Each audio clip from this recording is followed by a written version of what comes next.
எப்ப இருந்தது video on பண்ணுமா? எப்ப இருந்து ஆன் பண்ணல? எது இப்பதான் கிஃப்ட் எடுத்துட்டு வந்தேன். அது கார்ல இருந்து இங்க இருந்து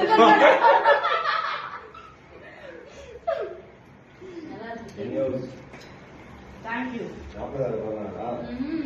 35. ஓகே வீடியோ கட் பண்ணலாமா? Hey,